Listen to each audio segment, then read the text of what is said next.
Welcome to Inside Aesthetics, the world's most listened to podcast for injectors and aesthetic businesses. I'm Dr. Jake Sloan, a facial aesthetic doctor, trainer and speaker with over 17 years experience. And I'm David Siegel, an aesthetic entrepreneur and business mentor who's been working within our industry for over 2 decades. IA is a podcast aimed at educating aesthetic practitioners from around the world. The information contained within our episodes is general in nature and should not be used by the general public to make health or treatment decisions. You should seek the advice of a qualified healthcare professional in your country and have a bespoke consultation. For our latest news, you can follow us on Instagram and TikTok, and now you can also watch our full episodes on YouTube and Spotify. All of our links are down in the show notes below. Now let's get into today's episode. Welcome to Inside Aesthetics. If you're watching on YouTube or Spotify, you'll see that we're doing our 4th podcast at the Fresh Life Conference. David, you enjoying your conference so far? It's been great, really good. As I said, Brisbane, I had never actually experienced this part of Brisbane before. It's beautiful, we're by the water, great people, great vibe. It's just been awesome. Yeah. So thanks again to the team at Fresh Clinics for creating this beautiful studio. Yeah. And today we have the team from Laseraid. So David, do you want to tell us what we're going to be talking about? Yeah. So Laseraid here, they joined us on the podcast previously. We're talking about how to essentially integrate a device successfully into your practice. So most people that are listening to this podcast, injectors, business owners, obviously taking care of people's skin from an injectable perspective. But as the market's shifting and maturing, we need to be looking at how we expand what we do in our clinic. So being able to look after people's skin. And the challenge with devices is, how do you know which one to buy? How do you know which company to deal with? How are you going to afford it? How do you successfully integrate it into your practice? So we're going to be unpacking that today, finding out what you guys can do to help our listeners or our audience potentially integrate a device successfully into their practice. And we've got lovely Rogen, who I've known from a past life. He used to work for me for many years at Laser Clinics Australia. You're the reason I actually have no hair. So, but I love that. Yeah, but you've gone on to bigger and better things after we've parted ways from Laser Clinics. You're a proud business owner now, doing very well. And we're going to talk about you as a case study, I guess, in terms of how you went down the Laseraid model and successfully integrated. I'm so excited to be here. It's been great. 8 years later, right? Yeah. I have the opportunity to talk with you. It was just a dream, and it's just so humbling now to take space. Yeah. And just really be me and sharing that successful story to my colleagues out there who are very in doubt of taking that big step from being a pure injector and navigating through a beauty device. And I'm here for it. Yeah. We should probably mention at this point that it is the sponsored podcast, so thank you, Laseraid, for supporting us. And whilst it is sponsored, this is something I do feel very passionate about as a business owner. Not anymore, not of clinics. But I guess I'm really excited about it because for me, at one stage I had 6 clinics with multiple devices, and buying these devices is so bloody expensive. And I think it is an integral part of an aesthetic practice these days. So the solution that you guys have come up with, I think if I was a business owner these days, I'd definitely be looking at it. Yeah. Now, Ash, do you want to reintroduce yourself? You were with us on episode, I think it was 281. But tell everyone again, if they missed that one, what's your role at Laseraid? So I'm the commercial sales manager at Laseraid. So we are very busy at the moment at Fresh Life with the Inside Aesthetic guys. I basically run the sales and clinical teams, which is a really important part of our business. And looking forward to having a chat about it further today. Fantastic. Now, just tell people if they missed that episode, who are Laseraid? What do you guys do in a nutshell? Yeah, so we are a distributor of medical and aesthetic devices. So we have everything from RF microneedling, which is what Rogen has in his clinic, hair removal lasers, Q-switch picos, LED. We've just launched a new dermafacial device recently. And I think what makes us really unique is that we offer all of our devices on a subscription model. So we offer them on a rental capacity, and bundled into that rental, that weekly rental fee is service and training. Right. So unlike majority of our competitors out there, we do all of your servicing and ongoing training and support. So we really communicate to our customers that you don't have to be dipping into your pocket constantly for service and maintenance. And if you ever need extra training, you're not constantly paying for that. Great. Now, how would you describe, I guess, from a company perspective, where are we with the market right now? And obviously here, uniquely in Australia, we've had a lot of regulatory stuff going on as well. We won't sort of dwell on that. But where do you see where we are right now? What are your observations? Well, I guess in 2 parts.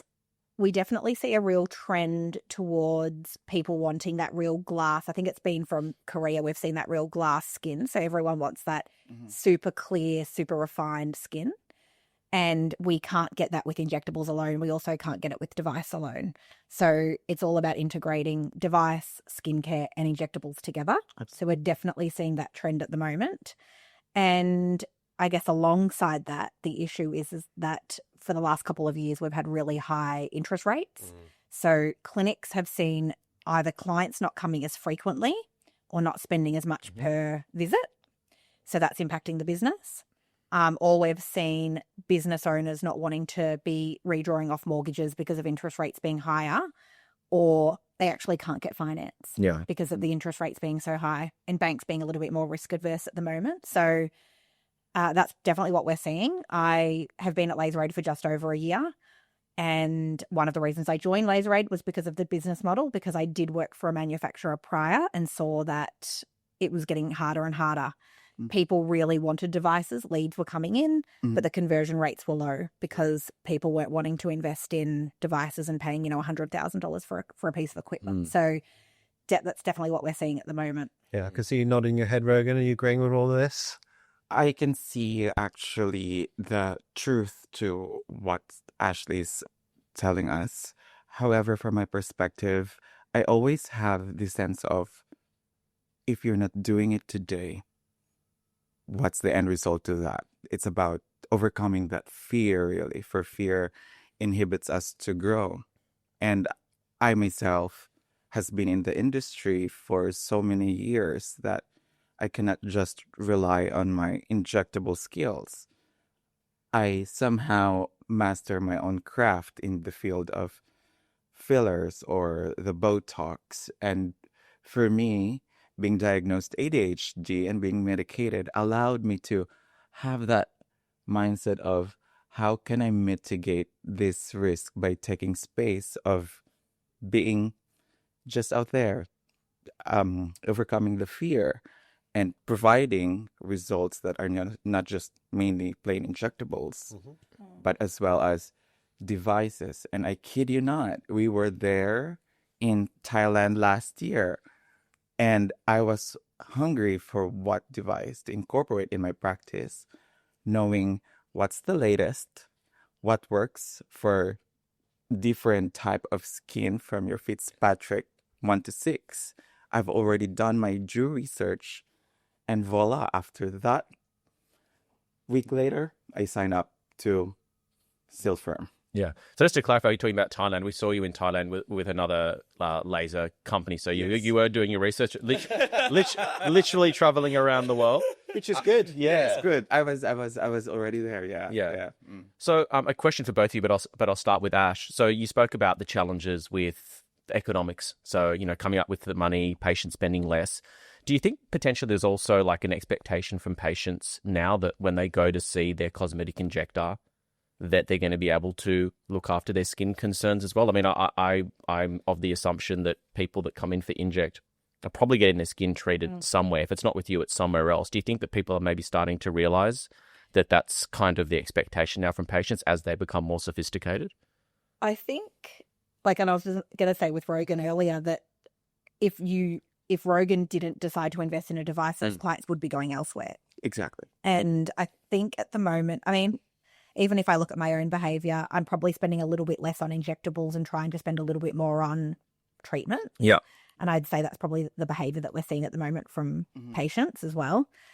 So if you don't invest in a device and you don't carry a skincare line in your business and you're doing a lot of injectables, are you then basically handing your clients over on a silver platter to another business? So I'd say that's probably the biggest risk, but definitely, I definitely agree that clients are spending money on injectables, skincare, and treatment. Yeah. So we'd say the problem is multifaceted. So one, the economy, two, like client sophistication. Then we've also, as you said, we've got like such a big influence from Korean beauty or Asian beauty now.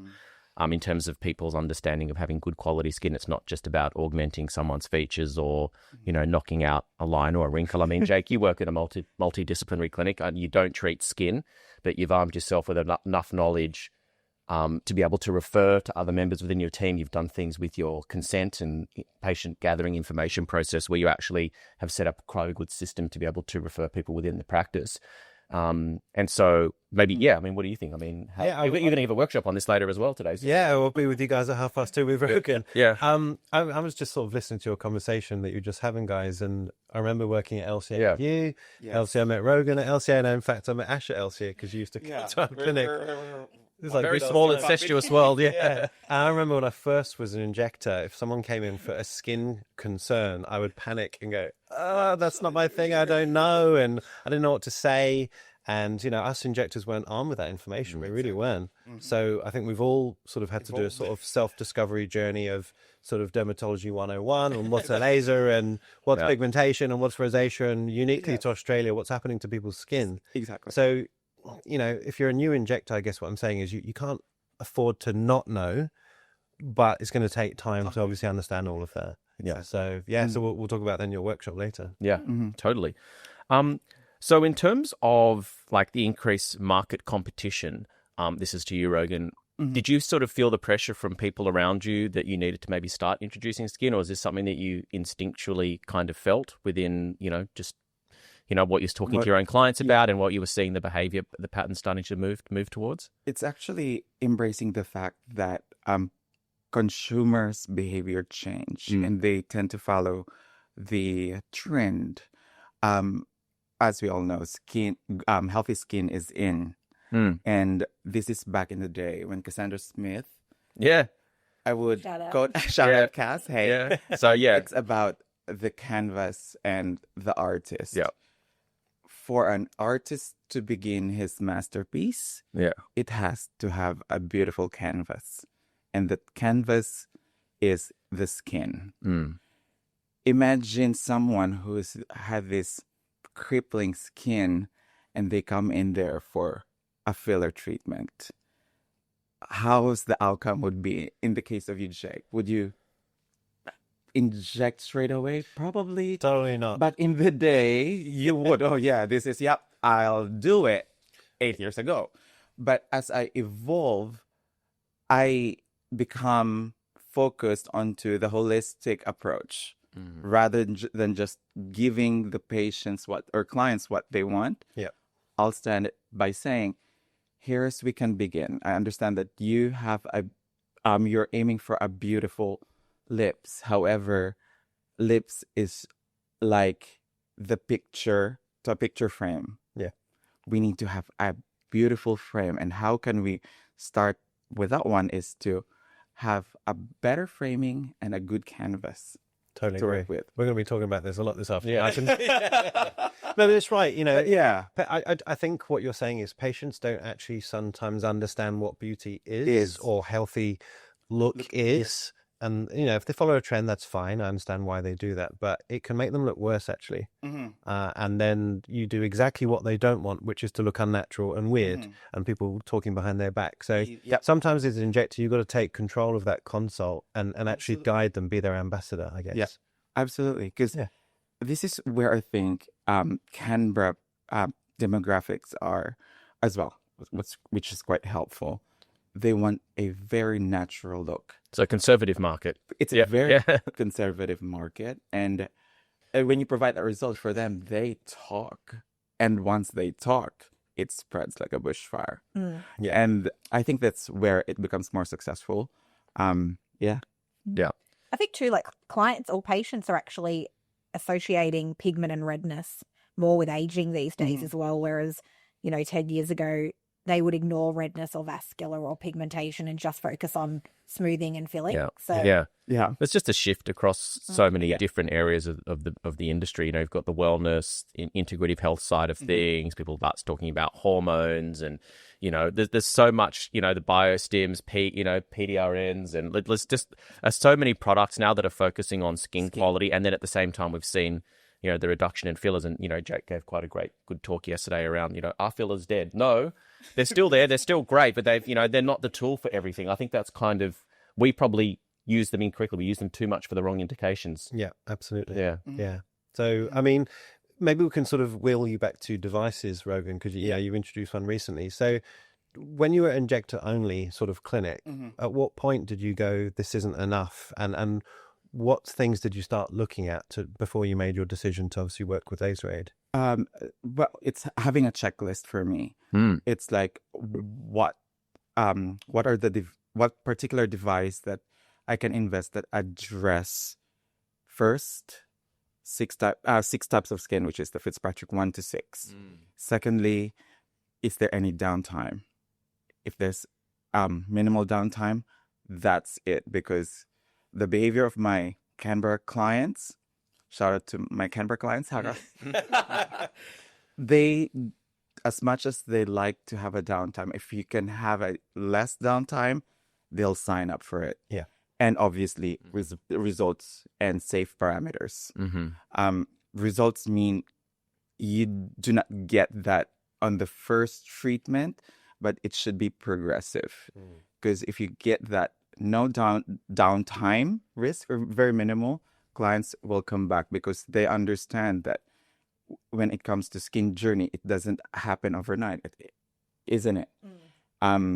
So they will come back, and setting that realistic expectation, really, that it's a journey with them rather than just a one-stop shop. Yeah.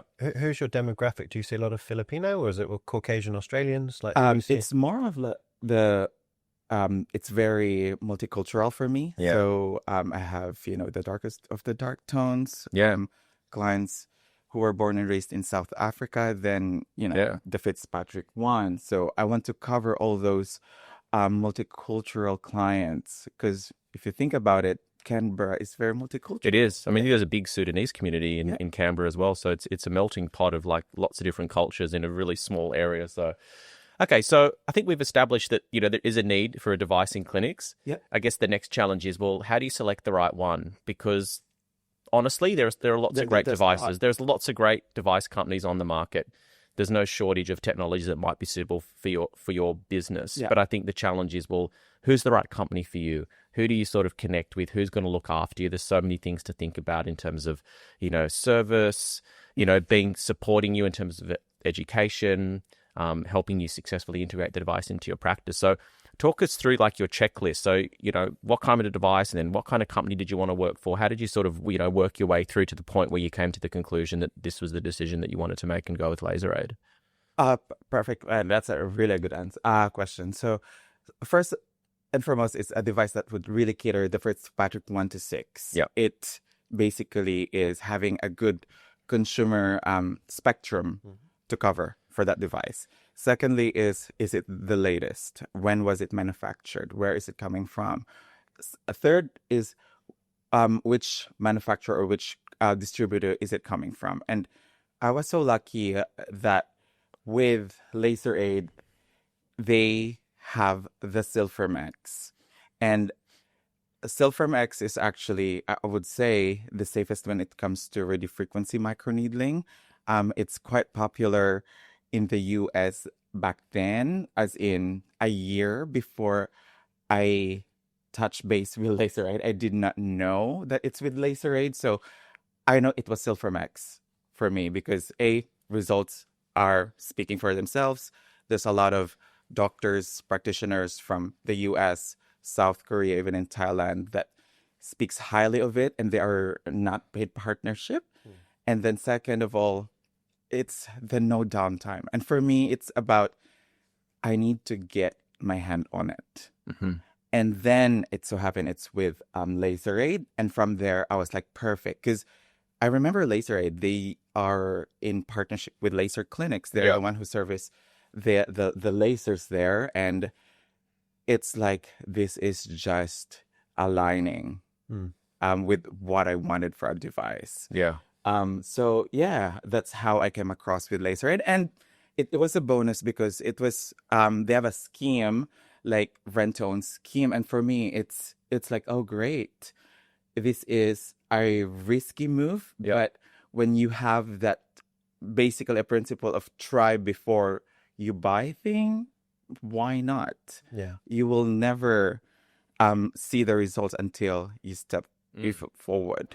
Hey guys, sorry to interrupt your podcast. Just a quick message about our Patreon and how you can support us as a podcast. So David, what is Patreon? So Patreon is an on-demand subscription service that allows you to access our global community of practitioners, business owners, and essentially it's a place where you can come together, get positive support, advice.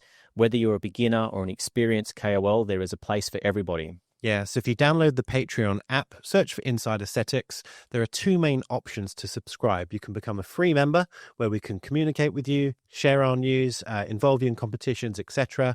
Or you can become a full subscriber for $50 a month. And there you get access to the WhatsApp community where people are sharing and getting advice. But also within the Patreon app, David does a lot of business coaching and mentoring. So I think you've drilled down to various topics that have cropped up that have been communicated in our WhatsApp group. I mean, just today we recorded some content. It's quite a nuanced space, and the challenges that business owners and practitioners come up against in this space is quite difficult to get advice on. So always happy to share my knowledge and all of my mistakes and lessons learned along the way. And then I, of course, tackle injectable content. I often involve patients or talk about new products, anatomy, and all that good stuff. So if you like what we do, consider subscribing to our Patreon. Now let's get back into the podcast.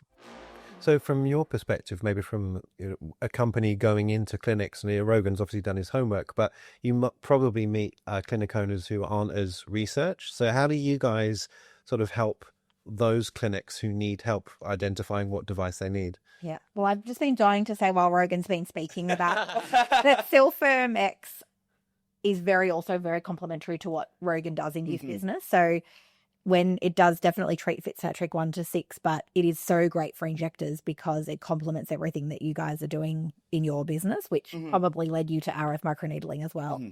I would say, so when we generally when like a lead comes through or we're chatting with a business owner, our questions will be around, what are you currently doing? What indications are you struggling to treat? Who's walking through the door and you're having to turn them away to go elsewhere? Also, are there any budgets in mind? What other devices are you looking at? We do have the rental model. So as Rogen mentioned, we've got what we call our subscription model. It's relatively risk-free. So the clinic owner would pay a 4-week bond. That bond, then as soon as that's paid, we deliver the device. We do all the clinical training, and our account managers are then paid every day to constantly support that clinic. So Rogen sends me messages on Instagram once a fortnight wanting more Silfirm tips, and I very quickly respond to him. But the whole idea of our business model is that you get that support. And if you decided after 3 months that, you know what, I gave it a go, devices aren't for me, we need to pivot and look somewhere else, you return your device, we give you bond back. Absolutely. So very handy. I guess there's that comfortability for the business owner to know that they are maybe taking a risk. They might be a little bit scared. We will do everything in our power to make sure that we place the right device in the business the first time. But they also have the luxury of, if they go, look, I heard Rogen on the Inside Aesthetics podcast and I want to get a Silfirm. And then after 3 months, they go, you know what, it's not really for us. We want to do, tattoo removal or something. We also have a tattoo removal device. So we would work with them to swap that device out for something different. So we do, we definitely don't sort of place the device and hands off and see you in 12 months when you want another laser. Yeah. We are constantly in communication with that business owner. So we definitely, there's a big, consultation ahead of us just placing a device in someone's business. Yeah. The other side of it too is that with the subscription model, it's actually risky for us because we don't want to give you the wrong device because then it's just going to come back. So when you rent a device, we have to go buy that equipment. We've paid for it up front from the manufacturer. We place it in your business. It takes us about 1.5 to 2 years to actually get the return on that device. So if I've gone and bought a device for Rogen and then after 3 months he goes, don't like it, we get that device back and then we've got to try to figure out what to do with that device. Yeah. We've got to get it into another clinic quickly. So we do everything in our power to make sure we give you the right device the first time. Yeah. So you guys are kind of financially tied in this scenario because, as you said, like a traditional manufacturer, will sell a device and then, good luck. And some, and there are companies that are, do this more than others. I think, I'm not saying everyone's like this, but you're just financially incentivized to make sure, hey, we want to make sure this stays in your clinic. We want you to potentially maybe even buy this device one day, or get a secondary device. So I think that works really well. So maybe let's talk about the integration process, because for me, when I'm talking to my clients, when they want to buy a device, once you've got past the financial challenges and, okay, how are you going to afford it? How are you going to put it in your clinic? Well, then how are you now actually going to start getting your patients to want treatments? How do you get your team involved? How do you get them excited about it? Because I've probably made every mistake in the book with buying so many devices over the years, with things that worked, things that didn't work. You might think you've got the greatest device and your patient's going to love it. If your staff aren't hyped about it and they're not on board, you're like pushing, pushing shit up a hill, basically. So, how do you sort of go through that process of helping them integrate that device successfully? So I deal with lots of clinics. So you'll have the clinics that are like, I want it tomorrow. Let me have my device tomorrow. I need it. We've got to have training. And I generally say to people, it's 4 weeks is a really good buffer, 4 to 6 weeks. So in our subscription model, for example, get your bond paid. We'll allocate you a device. And in that 4 to 6 weeks, I'll get one of the trainers to do some theory training with the team. You like straight away, once we've done that training, you can start doing skin consults and telling patients, we've got this device coming. We're having our training on this date. We can book you in. There's one clinic that I look after there in Queensland, and they had 200 and something treatments already booked and paid for before they even had the device in their clinic. Wow. On a silver. Yeah. Wow. It was lots of packages, but they basically paid their device off before they even had it in the clinic. So it's, it really comes down to, how hyped your team is, how educated the team is on the device. Are they excited? Have you got them on board? But also, we've all got, TikTok and Instagram now. You can start putting teasers out, get the clients excited. And if you're not doing that before you even get the device, you kind of get the device, you have your training, and then you're already on the back foot. Yeah. So it definitely is all about, hyping the clients up, telling the clients what's coming, handing out information before you even get it. And then we do the training, and then you're kind of ready to go. So it's definitely important to be prepared in what, you might want the device. And a lot of business owners think, if I get this device, this other clinic over here has had all this success, I'm going to get this device now. It's not the same. Like, it's every clinic's so different. You've all got different clients. You've all got different, therapists that work in the business. And I mean, you guys would know coming from laser clinics, the clinics all do the same treatments. Yeah. They all have the same protocols, but every clinic is slightly different in how they operate and, how much revenue they make. So, I'd definitely say that, planning out 4 to 6 weeks is ideal. Get the therapists on board, get the clients on board, start promoting. I could really agree to that. Remember when we have a launching in La Forme Aesthetic? Yeah. Yeah, we have a launching on when the device arrived. It's just like having that joy and excitement to, I have a device here. I know, and again, knowing your clients and knowing that you have that device that works for different skin concerns. And because you're so well hyped up, they've been with me for the last 8 years. They easily sign up. It's like, let's sell 3 packages right there. Let's do your treatment today. That's it. It's like, they follow the energy that you're giving. Can we give our listeners an idea of how much a device, I don't mean a silver, but just a laser or a device might cost? Because we're all kind of in the industry, we kind of know, but what sort of numbers are we talking about if you bought something outright? If you bought something outright? Yeah. I'd probably say broad, like it's pretty broad, but I'd probably say you're looking at... You give us a range if that's easier. Yeah. You're probably looking at between 60 and 200,000. Yeah. Depending on what you Super Bowl. With our rental model. So we do sell devices outright, and Rogen actually he started off on subscription. Yeah. But he moved to an outright purchase within 3 months. So within 3 months. Yeah. No. It was 6 weeks. It was 6 weeks. Yeah. Sorry. I was like, no, it was 6 weeks. And So he moved to an outright purchase, and then he paid his device off within 6 months. Wow. Yeah. Like his finance. Is that unusual? Sounds pretty good. I'd say it depends on the device. So, and I guess this again is one of those consultation questions, is when you're looking at a device, if you've got to have the clientele or the patients that will pay. So if the device is $200,000, how much are you going to charge per treatment? Yeah. And then do you have patients that would pay that? Yeah. And that's all, you might want a particular device, but it might not be suitable for your business. So that's a really big part of it. But yeah, Rogen had a really successful start with his Silpherm. Yeah. But yeah, I guess with subscription, we try to price our weekly subscription to be 1 to 2 treatments per week to cover your costs. Manageable. Yeah. Which is so really decent. Yeah. Silpherm X is $650 per week on subscription. Yeah. It's 1 to 2 treatments per week to cover your cost. Mm-hmm. When we say $650, a lot of people go, oh my God, that's so much money. But when you break it down and say, look, well, it's 1 to 2 treatments. Typically we see Silpherm. How much do you do? $400 for a treatment? No, it's $550. Oh, you do $550. Yeah. So Rogen, when he was on subscription. He's premium. Come on. Sorry. But yeah, I'd say probably the lowest price we see is around $400. Yeah. The highest price I've seen is $1,200. Oh, wow. Okay. So Wow. You need to put your prices up. You're Rena. but yeah, we try to really make that rental fee 1 to 2 treatments a week. So if you do your 1 to 2 treatments on a Monday, Tuesday, the rest of your week is profit. So tell us about your clinic. Like, who do you work with? How did you juggle your time when bringing in a device, which is kind of very different logistically, especially if you're the sole practitioner of your clinic. So how did you do it? So basically, it's like being medicated ADHD, because otherwise I would just be so messy.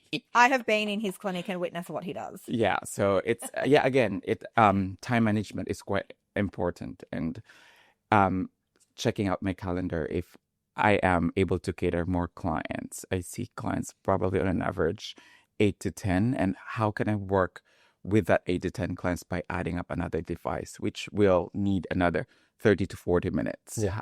So basically, I'm studying my schedule, then booking the clients, particularly with this Silpherm, in a way that it doesn't exhaust me. Yeah.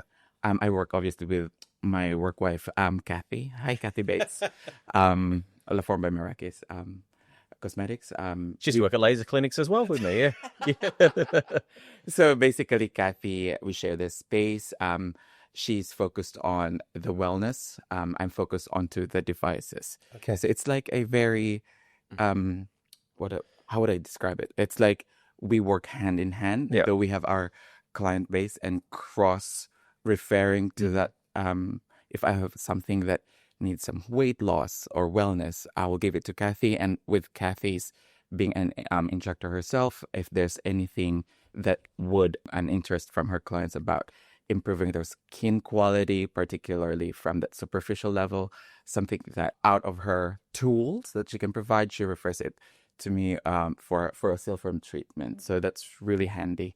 So has it impacted how many injectable patients you can see? Like you're returning toxin patients? Have you had to sort of rethink your diary because you've now got to fit in, extra 40-minute treatments for your devices? So for me, it's actually quite variable because there's those clients who, because of, the financial crisis, or they're going through financial stuff, I would see them probably just for twice a year. Mm-hmm. And now that I have another device, some people who are willing to spend that X amount of money has now a time, or I have no availabilities for them. Okay, yeah, makes So sense. it's quite variable. Yeah. To say my retention rate hasn't gone down. Great. It's an 80%. So That's great. Well, I mean, we're talking to lots of different situations here, people that are solo injectors, people that have, multiple therapists working within their business. So I guess you're going to have to work out how you're going to manage this within your practice, depending on what it looks like. But I think, the message that I'd like people to understand is this is a long game. Mm-hmm. And so even if you potentially cut your availability to do inject, are you in the long run increasing the retention rate in your business? Because now you're taking care of more than just their injectables. So you're doing wellness, you're now doing devices and skin treatments.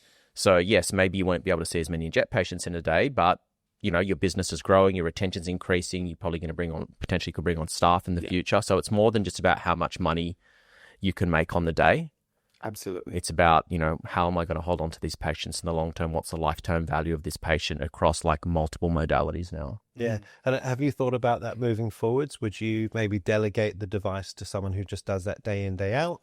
You go back to Inject, or are you enjoying using the device? I enjoy pretty much the holistic approach. Pretty much I have plans in the future, but it's about doing it now so that my 10-year self from now will thank me for doing it well ahead. Yeah. Yeah. Well, we were talking about this in yesterday's podcast with the girls from Derm House. Like, if you future-proof yourself and sort of step away from doing all the treatments yourself, maybe in 10 years you would sell your business because, you've just got therapists doing the treatments. Yeah. It's how I foresee myself in the next 10 years' time. Yeah. It's, again, future-proofing myself, because who knows what's going to happen with injectables.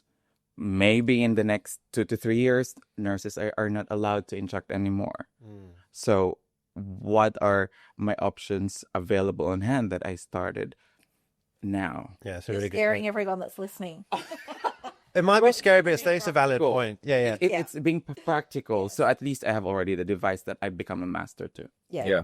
And that would be a question that we'd ask as well. So I think we mentioned it in the first podcast that we did when in my last job, nurses would want to buy a device, but they're actually fully booked for 8 weeks doing Inject. Yeah. So it wouldn't make sense for them to introduce something. But what Rogan's done is introduce something now while he does have the time. And then as his business gets busier, I guess at some point you'll have to make a call to hire someone. Yeah, absolutely. I think you have to be constantly evolving yourself in your practice. You can't just be doing the same thing all the time. You need to be growing, expanding, researching what you can do to further, help your patients and take care of, things are just moving so quick now. I mean, what are you seeing in your clinic, Jake? I mean, you've got multiple therapists within your clinic, multiple devices. Are you seeing a big shift in the way that sort of patients are, moving around your clinic, their expectations, how much more of a focus there is on skin? Yeah, look, we've tried to keep up with the times. We've sort of got multiple different platforms, devices, and we've also got plastic surgery. So we sort of try and cater to everything. But yeah, I mean, you just got to keep up. You've got it, like Rogan said right at the start. You've got to sort of keep your finger on the pulse. And if people are asking for stuff and you can't cater to that, you're going to lose them. They're going to go to the clinic next door. Yeah. So yeah, I think it's sensible. What common mistakes do you see clinics make when they're entering into the sort of device buying world? Look, I definitely see wrong device being chosen initially. So it's really sad when you actually walk into a business and you might be cold calling or just popping in and you introduce yourself and start talking about devices and they say, I've traumatized, I'm scarred, I'm never buying another device ever again. I bought a device from this company 5 years ago and it's sitting in the back corner collecting dust. And it really, going and getting a loan for $100,000 and paying that loan off over 5 years and then that device not bringing a return on investment is awful. Like that's horrendous. So much money. Yeah. And I don't even want to know how much you pay for that device in the end with all the interest rates and things, but it's really sad. I think I listened to someone yesterday speak and she was saying that she purchased her when she was looking at devices. For her, it was really important the company that she bought from. And she had to have a really good connection with the people around her that would help her in that business. So I think that's really important. So just making sure, do your due diligence. So gone are the days where, I guess device companies can kind of get away with dumping and leaving. I think Before you bought the device, they're your best friend. They're in your clinic all the time. They promise you the world, and then as soon as you've handed over the money and the devices in your account, they're like gone. Yeah. And then there's other things as well, and I'm not going to mention which device companies, but I've seen things like recertification fees that people weren't told about. Like I had 3 clients that all came to me within a very short space of time who had a device that wasn't working out within their practice and they wanted to get rid of it. And all of a sudden, the device manufacturer just appeared out of nowhere and said, well, you've got to pay like a $50,000 recertification fee. And they had no idea about this stuff. So what does that mean? What is it for? Well, I think there are some control mechanisms in place because they want to, stop the secondhand device market, like people selling devices. And there's probably some valid reasons behind that around, compliance. And these are devices that can do a lot of damage in the wrong hands. So I understand, there needs to be some control mechanisms around how these devices are handled. But I think there's also like, some price, some gouging that's going on there as well, and these people were like mortified that they weren't told about this, wasn't in their sales contract. So there are some dirty tricks that are played, which is, it's unconscionable from my perspective. I mean, you've been in the device game for a while, Ash. I mean, do you see that kind of stuff? Do you hear these horror stories? Yeah, and I think, making sure that you just ask lots of questions around, well, this is what the device costs me right now, but what does it cost me for a year of warranty? Yeah. How much are you going to charge me for ongoing training?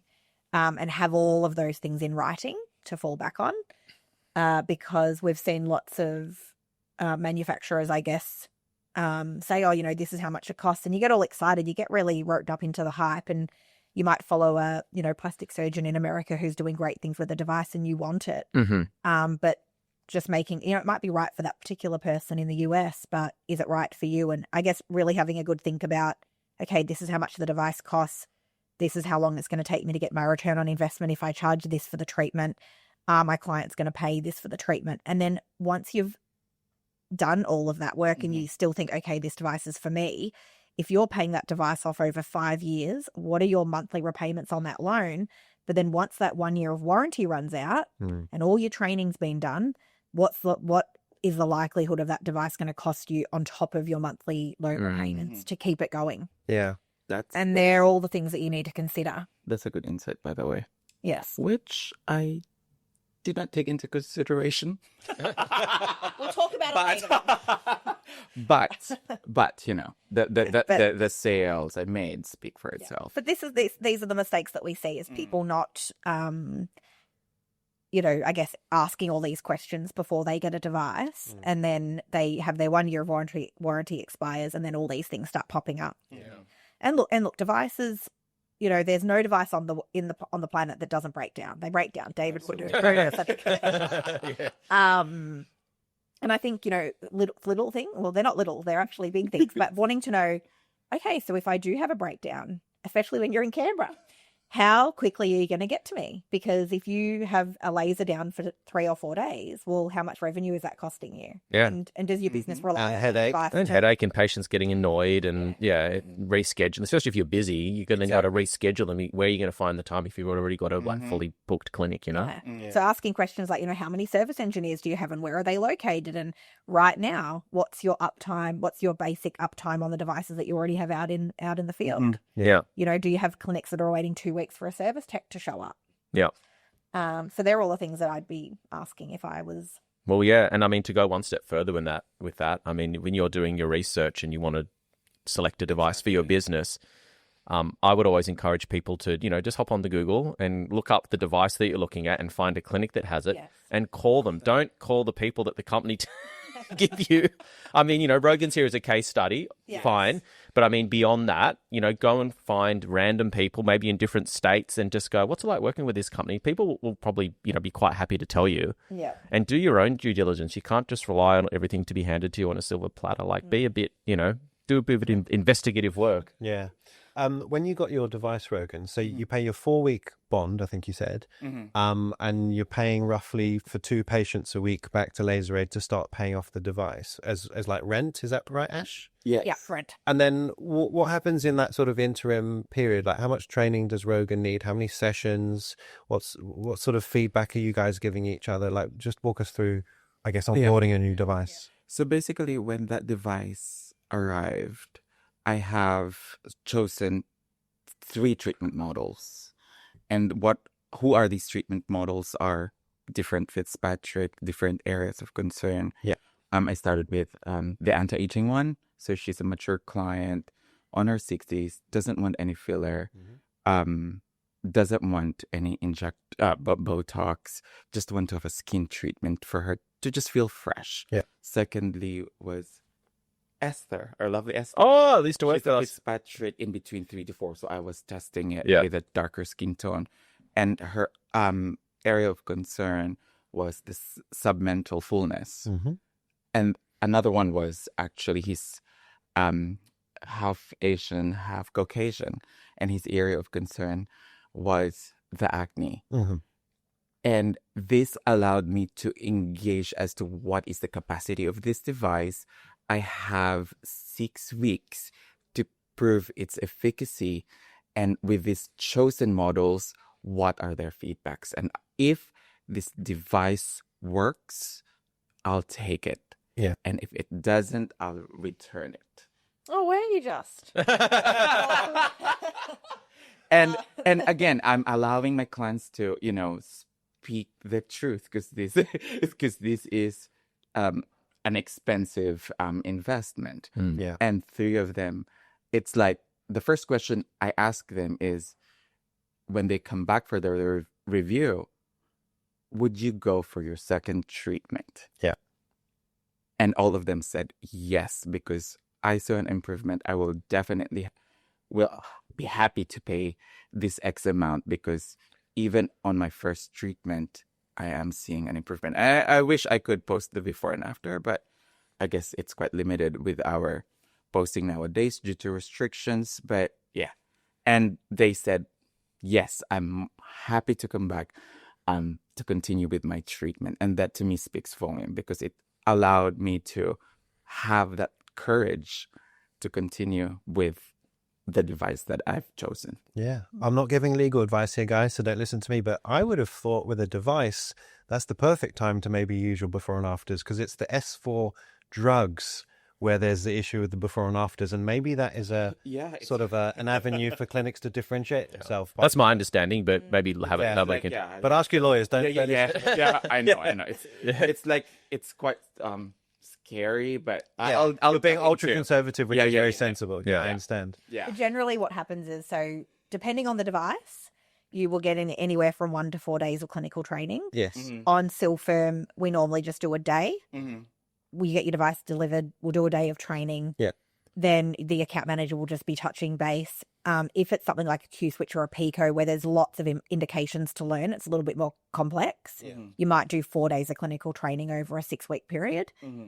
And we usually just customize that initial training on what's the most important thing that you need to learn. So with Silfirm, generally, we can do a full day of training. We normally do like 9:30 till 4 or something like that. Try to do as many models as we can. Yeah.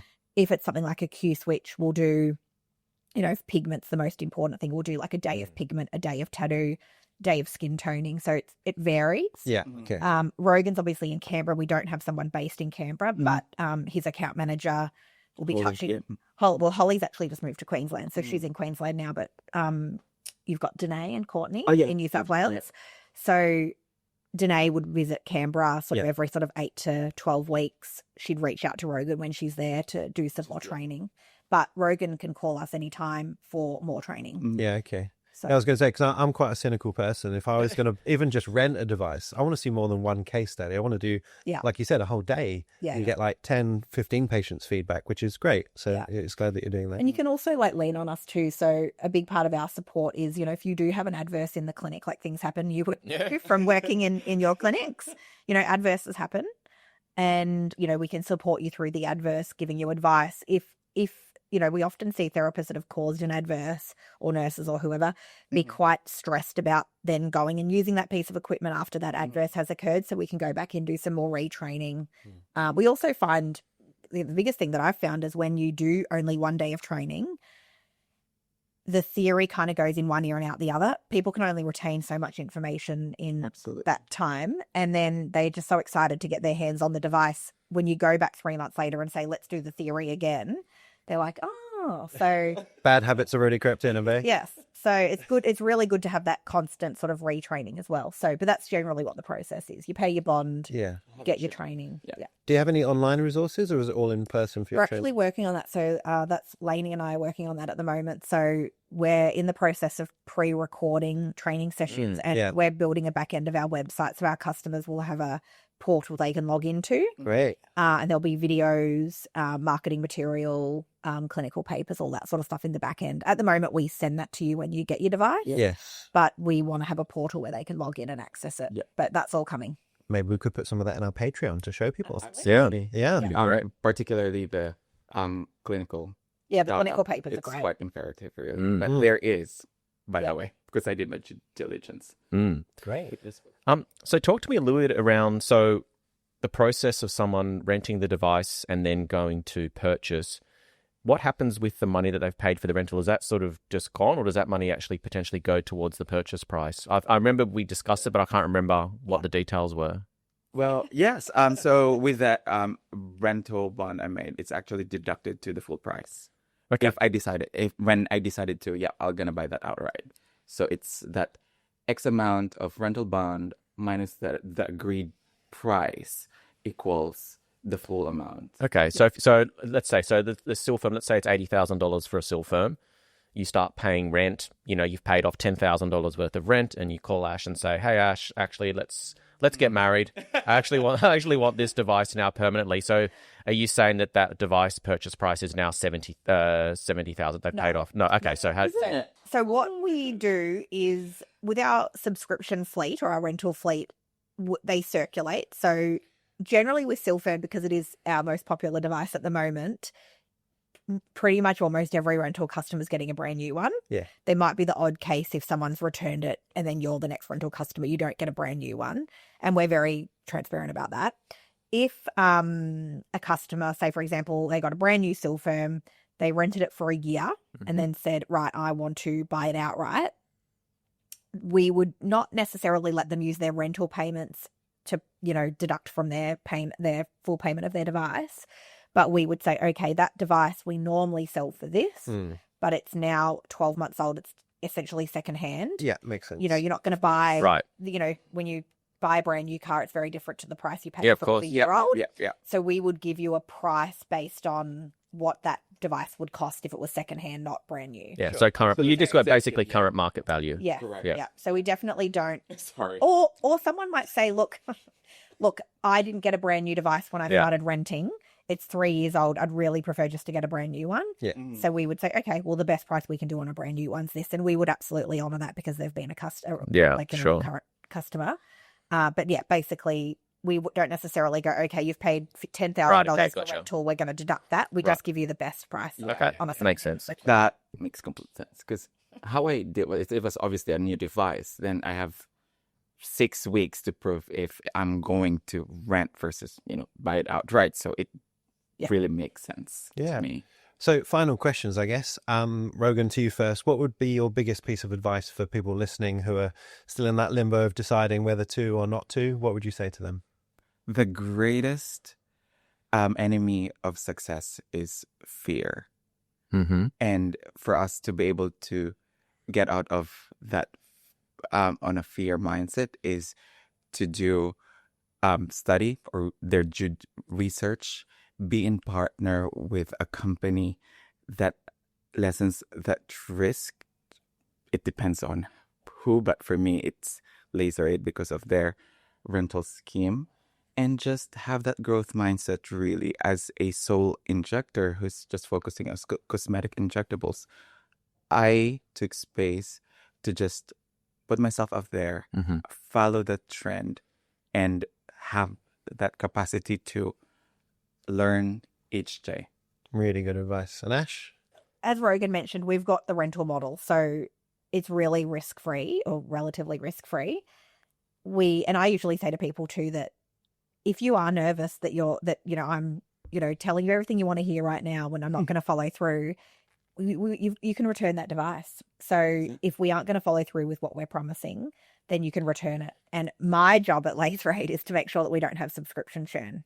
That's that's the biggest part of my job at the moment. So I hate hearing about devices coming back. But my advice to any injectors out there that are thinking about devices would be, do your research, talk to your clients, find out what are they having treatments elsewhere and what are they having elsewhere? How much are they paying? If you were to introduce a device, what would they, like you to introduce?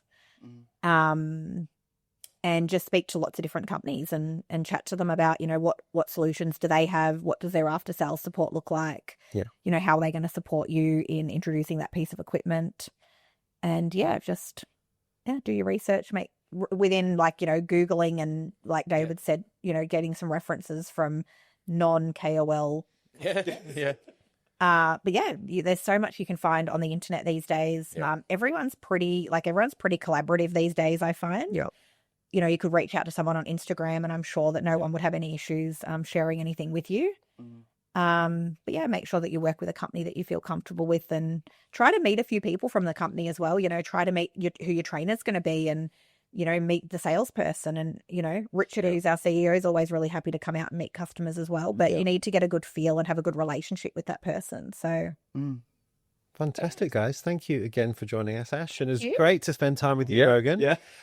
If you did listen to this and you liked what you heard, obviously the details at the bottom of the podcast descriptions. You can reach out to Laseraid and ask your questions. Any final thoughts, David? No, I mean, I think this is just a really great case study of, we can sit here and talk about the theory and, how it all works from a technical perspective, but to hear like your real world experience. I mean, I know you personally, this is like, this is a real world story. So I think that, we are in an industry that's moving quickly. You do need to be constantly reinventing yourself. So as you said, be brave, take a risk, but take a calculated risk, do your research, and back yourself, because what do you say? Like, fortune favors the brave.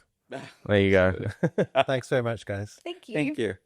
We hope you enjoyed that episode, guys. To stay up to date with our latest news and episodes, follow us on Instagram, and we're now on TikTok. You can also now watch our full video episodes on YouTube and Spotify. So if you like what we do, please give us a like and subscribe. Please also consider joining our Patreon for invaluable business and injectable education. Get access to our global community of like-minded professionals, hints and tips videos, bonus podcast content, and more. All of our social links, Patreon, and contact information are in the show notes below, and we'll see you in the next episode.